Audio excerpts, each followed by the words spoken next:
When civil rights activist Erica Garner died 2 weeks ago, it was a natural follow-up for the press since her father died at the hands of police. But then her supporters put some restrictions on the media, creating an awkward situation.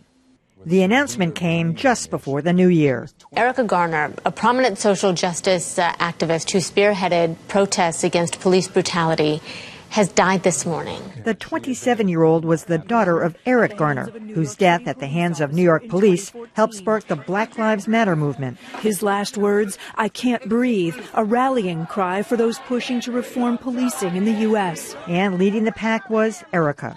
With your support or without your support. That's right. I'm going to be out here representing for my father. When she suffered a heart attack just before Christmas, media outlets jumped on the story. But then her team stepped in, tweeting, "Out of respect to Erica, please do not request comment if the journalist is not black," which prompted debates in newsrooms around the country. First of all, I do not see how this is respectful to Erica Garner at all. Secondly, a lot of... To Erica.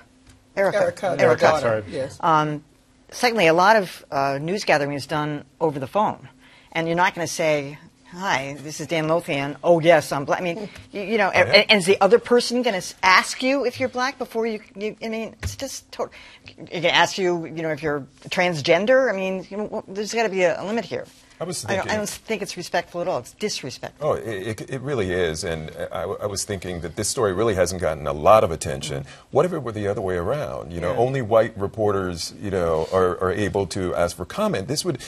You know, the African-American community would have really been upset about this. And I think that this is, by doing something like this, you're drawing attention to something other than what they should be focused on, and that's what she was able to do as an activist. But if it were the other way around, it would be a fundamentally different story, because she came to fame because her father, I mean, I still have a hard time watching that video. Her father seems to have been thrown on the ground and killed by police because he was a black man. So there'd be a totally different resonance if you had white people saying only white journalists should contact us. And I have to say also, we in the media, we're always in control when we are reporting. We tell people where to meet us. We set the parameters of the conversation. They're usually uncomfortable. We're doing our jobs, and then we pick out the words we want to use. This is a case of people who were going to be contacted taking control in a way that made us uncomfortable. If I had made an inquiry and were told, "No, you can't talk to her because you're white," I would have bristled at that. But I'm not sure it's as bad as some people think. You would have written a story about that, is what you would Yeah, have exactly. Well, I think one of the things to think about is, because I've been thinking about this, there are stories, and I've been a part of them, when women who have been raped said, "I only want to talk to women." Now what? Do we take that the same way? It's somehow when race becomes a part of it, it takes on a different weight. As it happens, one of the most detailed stories about her father was done by Matt Taibbi, who is not black. Exactly. So I have to wonder, A, about the person that was representing her. That's one thing. I think what the person might have been saying is, we know some people who have done stories about Eric Garner, and for that matter, Erica, who were not, now I don't want to use the word fair, but who were all off in their reporting, and we don't want to see that. And this was their way of trying to figure out, and they have identified those people, who that would be, for the most part. But yet again, there's Matt Taibbi there, who's done the most work.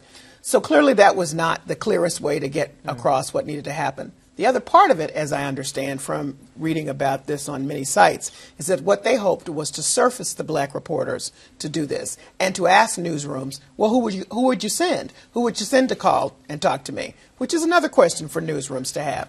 So having said all of that, A, I don't know that she was particularly represented well.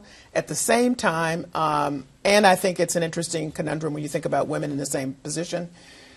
And it's an uncomfortable feeling when race is involved, and I don't think that we've answered all those questions, because there's a lot of covering of some of these issues with not a lot of cultural competence, and it's concerning for a lot of the people who have been covered. So, I agree with Callie and Adam about this, and I wasn't sure how I felt about it before this discussion, but you've both helped me make up my mind. The one thing I would add to it is that it's not up to Erica Garner's representative to defend the First Amendment rights of the press. His agenda is to represent Erica Garner's family as best as he sees fit. Maybe he made a good call, maybe he made a bad call. I'm not sure how the media ought to respond. Should they say, well, then we're just not going to cover you at all, or should they go along with this? I don't know. Or if you know, a savvier person would say, here are the reporters we would like to talk to first.